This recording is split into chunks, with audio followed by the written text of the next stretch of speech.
So I wanted to bring this up because I thought it was an interesting topic since most people don't actually understand what the reverse role model is.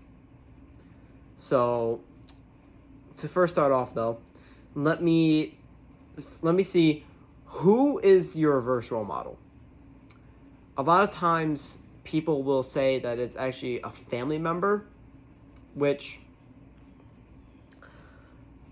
I'll caution you that it probably isn't, because I have my own reasons.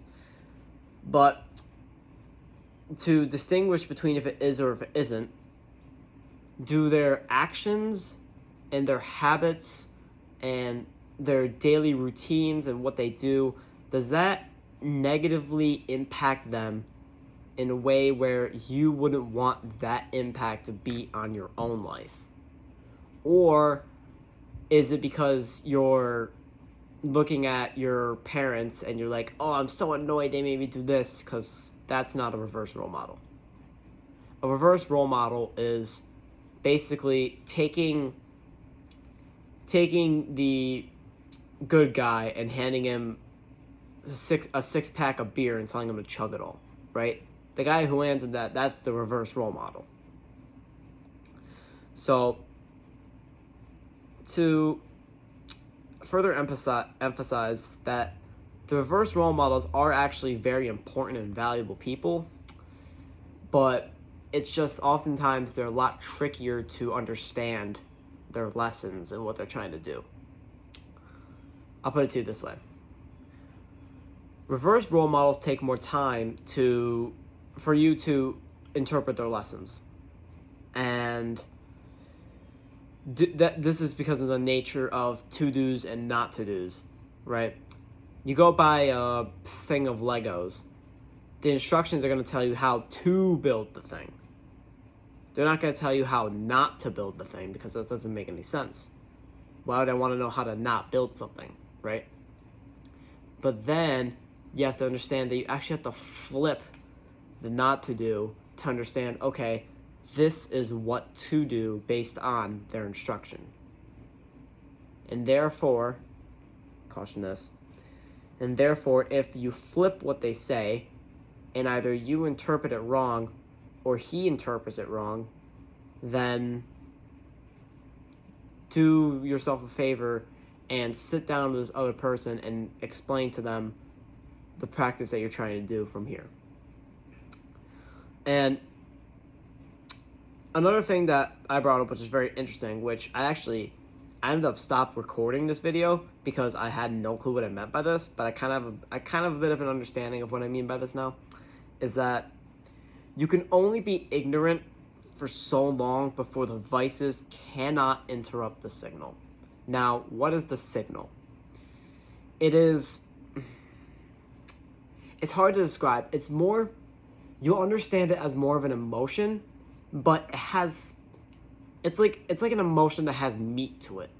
Like, there's something more than just, oh, my mom's making me mop the floor. Bleh. It's more than that. It's more like, my parents are a avid cigarette smoker. Oh. It's that kind of meat to the emotion, which you'll understand. But initially, this signal that you get, and I'll show you what I mean by voices in a second. This signal will hum very low. You won't really notice it as much, but you'll notice it for the first couple times a little bit, and it often comes in the form of questions, right? And you ask these questions to yourself. Usually they pertain the idea of, hey, this is probably not the right thing to do. It's probably meant to go like this. Maybe not. That's up to you. The consciousness. Because you have to keep in mind, the subconscious is always talking to the consciousness, and the consciousness, you, is always responding to it, whether you're aware of it or not. Like, for example, every time you go to the bathroom, your subconscious is telling your consciousness, hey, we need to go to the bathroom. But your consciousness knows, oh yeah, I got trained to go use the bathroom in the toilet, so I'm going to go there instead of on a tree or like on a building. or just literally anywhere, or even like on the couch, right? Like normal people don't piss on the couch. And I hope you don't either, because that would be very weird. But anyways, so you get this very low hum, which will often question, like, is this right? It's up to you. And then you have to understand that, okay, my subconscious is questioning if this person is right or not. That means I should invest great efforts to make sure that I know that this person is the right role model for me and not the reverse role model. Or if they are the reverse role model, to understand that I have to interpret these lessons differently. So, see, the longer the time span, right, of this questioning, the more evident and obvious the answer becomes to, are they a reverse role model or not. And eventually that signal that I talked about will become so strong that the ignorance of being unsuccessful is not optional, right?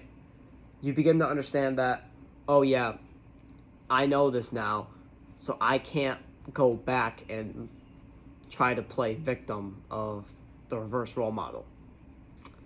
And here's what I mean. By vices from earlier is, I mean that in the short term, and yeah, usually in the short term, you'll escape towards something else to forget that your role model is so bad that they don't actually affect you in a good way. Unless you know the key to flipping that, right? So, you'll often, what I meant by earlier from the vices not being able to interrupt the signal, that is what I mean. Is that in the long term, the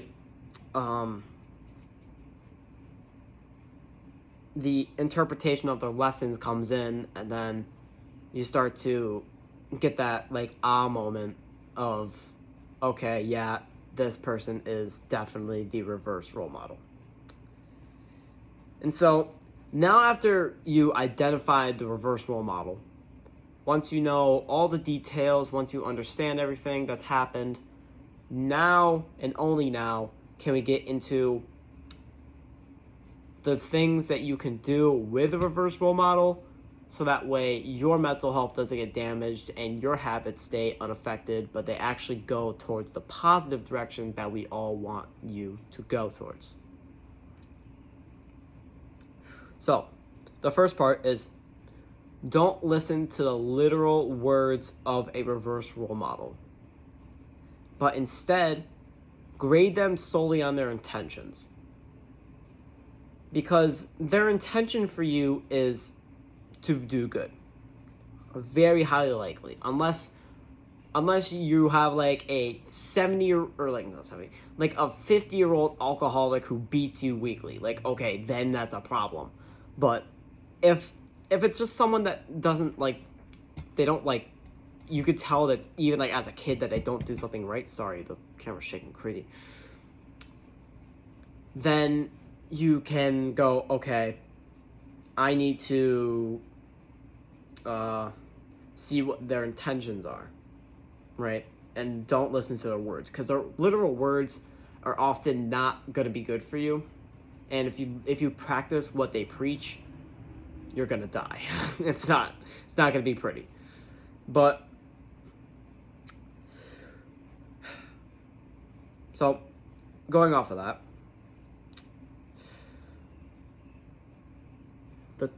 what did I write? Ultimate. Okay. So, a really important point to bring up is that the reverse role model made the ultimate sacrifice for you.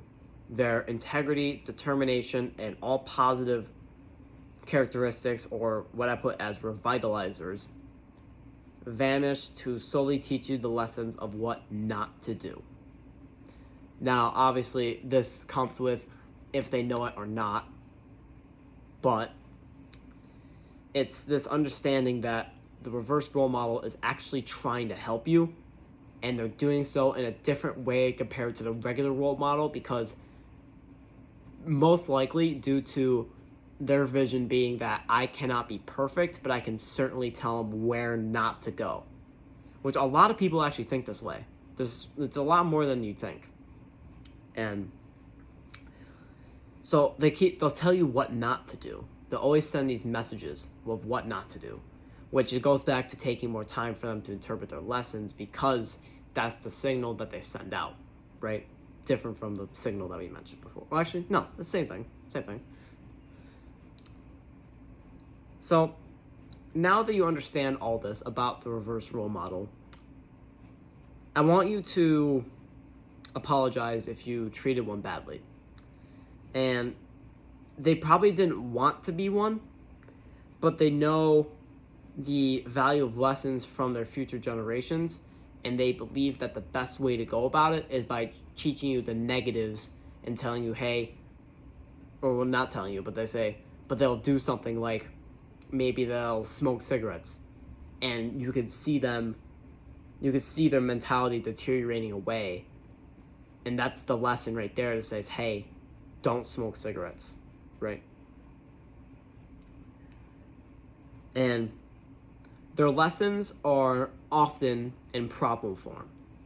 That's one of the last tips I want to give you, is that when you're encountering with a reverse role model, their lessons will often show up because they develop into a problem of some sorts between either you and them, or them and someone else, and you get to be an observer.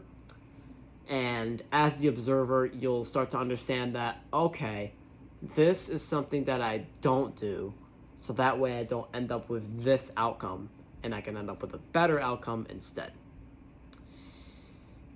So, going along with that, you might be wondering how I know this. And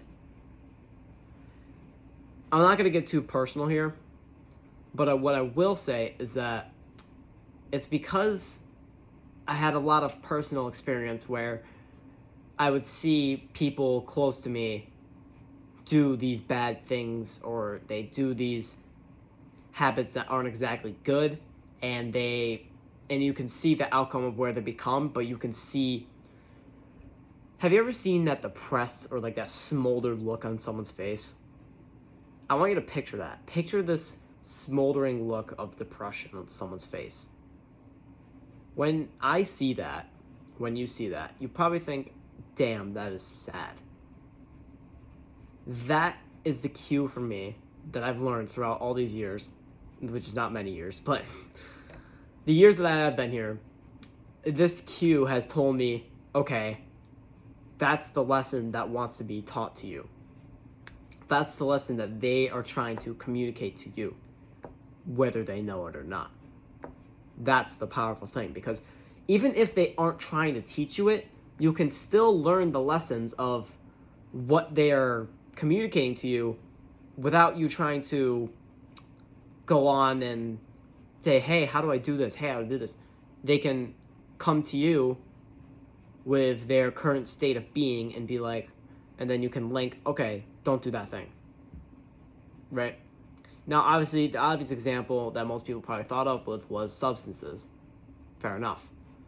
But even without substances, you can still see the effects of, oh, okay, so this person is being a dick for similarly no reason, right? Like maybe let's say they're being a dick because they had like a bad time shopping or something, right? And so it's like, okay, you sit back and you see that as the observer, not the reactor, and you say to yourself, okay, this person's angry at me because something went wrong with their shopping. It was most likely not in their control. So the lesson that's taught here is that you shouldn't let your emotions be fueled by uncontrollables, because that will diminish your ability to have a good social construct with people that are around you, and it will damage relationships in an unnecessary manner. That's a lesson that you could get from simply someone having a bad day shopping, right? Which happens like all the time. Even sometimes that might happen to yourself even, and there is like a reverse role model lesson right there. Like, you gotta keep in mind, these are internal and external. That's why people that always talk about like trying to figure out lessons and whatnot and trying to learn, it's because they're practicing reverse role model ideologies in their mind, and when they see them externally, it's a lot easier to see than when they see them internally. But either way, it's very valuable for you to start this understanding of the reverse role model and why they actually impact your life in a very positive manner if you choose that path to be in effect. So that's it about reverse role models, and I'm glad you're here. So yeah, as always, we're here to help you help them.